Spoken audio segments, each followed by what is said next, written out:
Hey everyone, welcome back to my channel and this is Jyoti here. और आज हम करने वाले हैं हिंदी के टॉप 100 क्वेश्चंस। होप ये वीडियो आपके लिए हेल्पफुल रहे और please it's a humble request, video को प्लीज़ लाइक कर दीजिए जो भी इस वीडियो को देखते हैं, अगर आपको वीडियो हेल्पफुल लगती है तो हमारा जो पहला क्वेश्चन है वो है, एक सेकेंड। हाँ, तो हमारा पहला क्वेश्चन है, प्रत्येक देश का साहित्य वहाँ की जनता की चित्रवृत्ति का संचित प्रतिबिंब होता है। तो यह जो कथन है वो किसने दिया हुआ है? तो यह जो कथन है ये दिया हुआ है हमारा रामचंद्र शुक्ल जी ने। ठीक है। दूसरा है हमारा, स्तर द ललित ऋतु हिंदुस्तानी नामक पुस्तक के लेखक कौन है? तो गारसा दी तासी, जिन्होंने ये पुस्तक लिखी है। हिंदी साहित्य के इतिहास के प्रारंभिक काल को वीरगाथा काल का नाम दिया गया, तो किसने दिया था? वो दिया था रामचंद्र शुक्ल ने।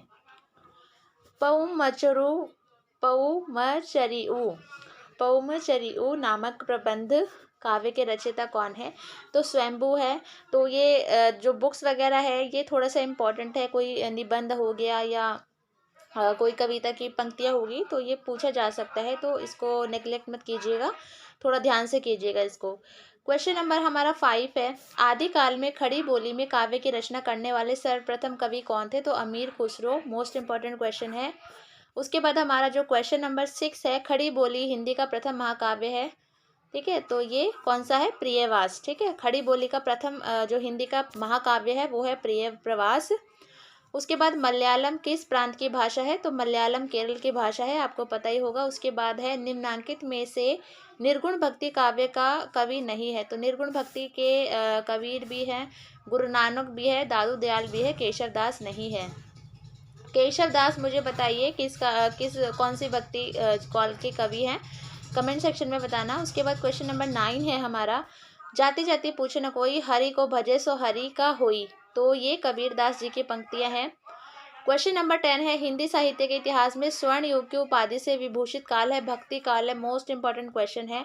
ठीक है, तो ये याद रखना। उसके बाद क्वेश्चन नंबर 11 है हमारा, रतन सेन और पद्मावती के प्रेम की कहानी पर आधारित महाकाव्य का नाम? तो पता ही होगा पद्मावत, जो कि आपने मूवी भी देखी होगी। उसके बाद हमारा है, द्वैतवाद के प्रवर्तक आचार्य थे? तो कौन थे? मध्वाचार्य। सूरदास की भक्ति का स्वरूप है तो कौन सा है? सख्य भाव की भक्ति। क्वेश्चन नंबर 14 है, सखी संप्रदाय के प्रवर्तक थे? तो सखी संप्रदाय के प्रवर्तक कौन थे? निम्बकाचार्य। सूफी प्रेमाख्यान काव्य परंपरा के कवि हैं? तो मलिक मोहम्मद बिन जायसी। उसके बाद अंधेरे में कविता के रचयिता कौन है? जो अंधेरे में कविता है उसके रचयिता है मुक्तिबोध। तो कौन है? मुक्तिबोध। किस रस को रसराज कहा जाता है? मोस्ट इंपॉर्टेंट क्वेश्चन है, श्रृंगार रस को रसराज कहा जाता है। ठीक है। उसके बाद हमारा है, करुण रस का स्थायी भाव है? तो करुण रस का जो स्थायी भाव है वो है शोक। क्वेश्चन नंबर 19 है, कनक कनकते सौगुनी मादकता दिखाए या खाए बैराए जगवा पाए बौराए। तो यमक अलंकार है। ठीक है, तो हमारा जो अलंकार है इसका मैं एक अलग से वीडियो डालूंगी, तो आप लोग अलंकार का, समास का और संधि का, क्योंकि ये बहुत कंफ्यूजिंग होते हैं तो इसको मैं अलग से समझाऊंगी। ठीक है, तो इसका जो आंसर है ये है यमक अलंकार। ठीक है। उसके बाद हमारा क्वेश्चन नंबर 20 है। ठीक है, क्वेश्चन नंबर 20 है, इनमें से कौन सा रूपक अलंकार का भेद नहीं है? तो रूपक अलंकार का भेद नहीं है तो व्यतिरेक, सांग रूपक, निरंग रूपक, परम्परित रूपक, ये रूपक अलंकार का भेद है लेकिन व्यतिरेक नहीं है। ठीक है, और एक बार मैं छोटा सा यहाँ पे थोड़ा सा क्लियर कर दूँ कि जो हमारा यमक अलंकार होता है उसमें दो शब्द होते हैं, जैसे कनक कनक 2 बार है लेकिन दोनों बार इसका मतलब अलग होगा। ठीक है, तो यमक अलंकार होता है, थोड़ा सा इसका डेप्थ में मैं अलग से वीडियो बनाऊंगी, उसमें इसको बताऊंगी विद एग्जाम्पल। उसके बाद हमारा क्वेश्चन नंबर 20 है, ये हो गया हमारा। उसके बाद क्वेश्चन नंबर 21 है, रे नृप बालक काल बस बोलत तो ही न संभार, धनु सब त्रिपुरारी धनु विदित संकल संसार।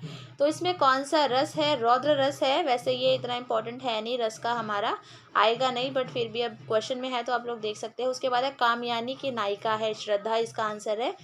राजेंद्र यादव किस पत्रिका के संपादक थे? तो हंस पत्रिका के ये संपादक थे। संस्कृत भाषा की लिपि देवनागरी है। निम्नलिखित में से कौन सा हिंदी भाषी प्रदेश नहीं है? हिमाचल, मध्य प्रदेश, उत्तराखंड है, लेकिन आंध्र प्रदेश हिंदी भाषी प्रदेश नहीं है।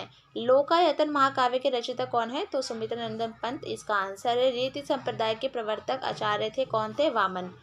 क्वेश्चन नंबर 28 है, निम्नलिखित में से किस काव्य धारा का संबंध रीतिकाल से नहीं है?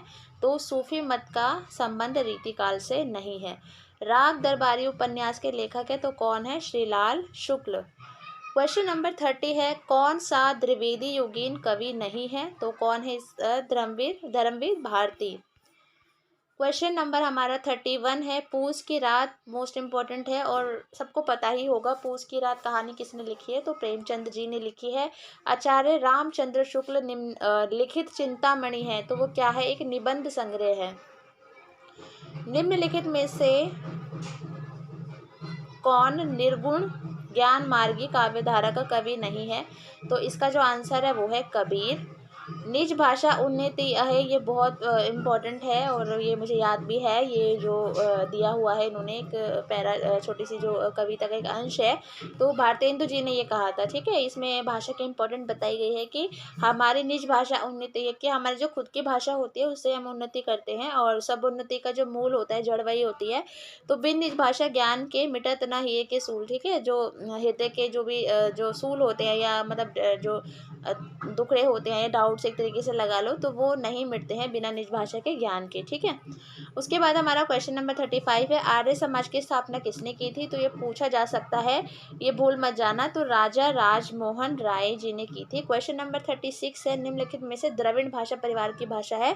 तो द्रविड़ भाषा परिवार की भाषा है तमिल। क्वेश्चन नंबर 37 है, कौन सा उपन्यास प्रेमचंद का नहीं है? तो गोदान, सेवा सदन, रंगभूमि, ये तीनों प्रेमचंद जी के लिखे हुए हैं, लेकिन मुख सरोवर हंस इन्होंने नहीं लिखा है। और ये किसने लिखा है ये मुझे आप लोग कमेंट सेक्शन में बताएंगे। क्वेश्चन नंबर 38 है, भारतीय संविधान के किस अनुच्छेद में हिंदी को, ये मोस्ट इंपॉर्टेंट है, मैं आपको इतनी बार करवा चुकी हूँ और आपको होप आपको याद भी हो गया होगा और ये पूछा भी जाता है और ये पूछा जा भी सकता है। तो 343 अनुच्छेद इसका आंसर है। उसके बाद है हमारा क्वेश्चन नंबर 39 से 43 तक के शब्द का सही जो अर्थ है हमें वो ढूंढना है। जैसे गोधूली, गोधूली का मतलब होता है संध्या और रात के बीच का समय। ये DSSB में भी क्वेश्चन आया था 16/17 का जब मैंने पेपर दिया था। तो गोधूली का मतलब पूछा जाता है कई बार, गोधूली का मतलब क्या होता है? तो संध्या और रात के जो बीच का समय होता है उसको हम गोधूली बोलते हैं। अगोचर, अगोचर का मतलब होता है जो आंखों से दिखाई न दे। उसके बाद देखो, एक होती है व्याकरण, ठीक है, जो कि ग्रामर होती है, और एक होता है व्याकरण। तो व्याकरण का मतलब होता है व्याकरण को जानने वाला। तो ये बहुत कंफ्यूजिंग होता है, ये पूछ लेते हैं। उसके बाद हमारा है आलोच्य, आलोच्य मतलब होता है आलोचना करने वाला। ठीक है, उसके बाद हमारा क्वेश्चन नंबर 43 है, अधिनायकवाद कौन होता है? तो स्वयं को नायक समझने वाला, जो स्वयं को मतलब नायक समझता है वो अधिनायक होता है। ठीक है, अधिनायकवाद उसको हम कहेंगे।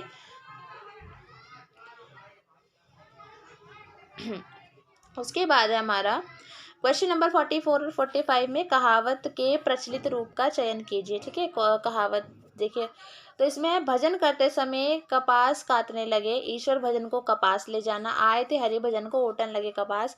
तो सही वाला तो सी ही है हमारा, पता ही होगा आपको।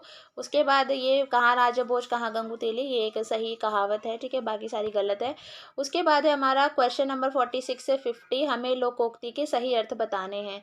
ठीक है, तो इसमें है, तेते पाँव पसारिए जेती लंबी सोर। ठीक है, तो उतना ही पाँव पसारिए जितनी चादर होए।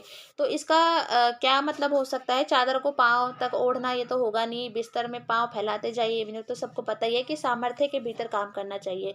जितनी आपकी चादर है उतना ही पैर पसारिए, और ज़्यादा लंबे पैर पसारने तो चादर को बड़ी कीजिए। ठीक है, तो इसका जो आंसर है वो सी है। उसके बाद है नंगा क्या नहाएगा क्या निचोड़ेगा।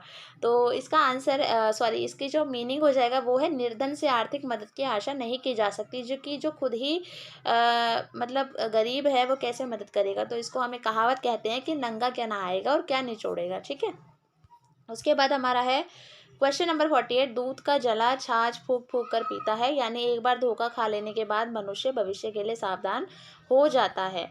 100 चूहे का अगर बिल्ली हज को चली, मतलब वही इसका मतलब है कि जीवन भर बुरे काम करो और एंड में धर्मात्मा बनने का ढोंग रचो। ठीक है। उसके बाद हमारा क्वेश्चन नंबर 50 है, रस्सी जल गई पर बल नहीं गया, तो इसका क्या होगा। जल गई रस्सी में बल होता है नहीं, दुर्दशा या बर्बाद हो जाने पर भी अकड़ नहीं गई, तो इसका बी ऑप्शन होगा। ठीक है कि मतलब इतनी बुरी दुर्दशा हो गई, पूरा बर्बाद हो गया इंसान, तब भी उसका जो घमंड है वो नहीं गया। उसके बाद ये थर्ड वाला भी है कि हर समय घमंड में चूर रहना, ये नहीं होगा। रस्सी जल जाती है इसे, ये भी नहीं होगा, तो इसका बी ऑप्शन करेक्ट होगा। उसके बाद हमारा क्वेश्चन नंबर 51 से 55 हमें मुहावरों का मीनिंग बताना है। ठीक है। कहावत और मुहावरों में बहुत फ़र्क होता है। उसके बाद है घी के चिराग जलाना, तो घी के चिराग जलाना मतलब खुशी मनाना, 9 2 11 होना, भाग जाना, सबको पता ही होगा, ये तो हम मतलब बचपन से ही पढ़ते आ रहे हैं। पाँव भारी होना तो प्रेग्नेंट होना, गर्भवती होना, सबको पता ही होगा। लोहे के चने चबाना मतलब बहुत ही मुश्किल काम करना। पैरों तले ज़मीन खिसकना, हक्का बक्का रह जाना। ठीक है, कुछ ऐसा हो जाना कि मतलब हम हक्के बक्के रह जाए, मतलब ये क्या हो गया जो हम सोच भी नहीं सकते, मतलब पैरों तले ज़मीन खिसक जाना। क्वेश्चन नंबर 56 है हमारा, इनमें से कौन सा आयुष्मान का पर्यायवाची नहीं है। चिरायु, शतायु, बुद्धिमान ये आयुष्मान के पर्यायवाची है, लेकिन चिरंजीव आयुष्मान का पर्यायवाची नहीं है। आयुष्मान का अर्थ आप लोग मुझे कमेंट सेक्शन में कमेंट करेंगे। ठीक है। क्वेश्चन नंबर 57 है हमारा, निम्नलिखित में से शुद्ध वर्तनी नहीं है। श्रृंगार ठीक लिखा है, खंडन ठीक लिखा है, संचित ठीक है। देखिए पुण्य गलत लिखा है, पुण्य हम लोग ऐसे लिखते हैं। ठीक है। सॉरी। क्वेश्चन नंबर 58 है, निम्नलिखित में से शुद्ध वर्तनी है, तो शुद्ध वर्तनी गलत गलत गलत ऐसे वांग में लिखते हैं। ठीक है। सुरपति का अर्थ है, सुरपति का मतलब होता है इंद्र।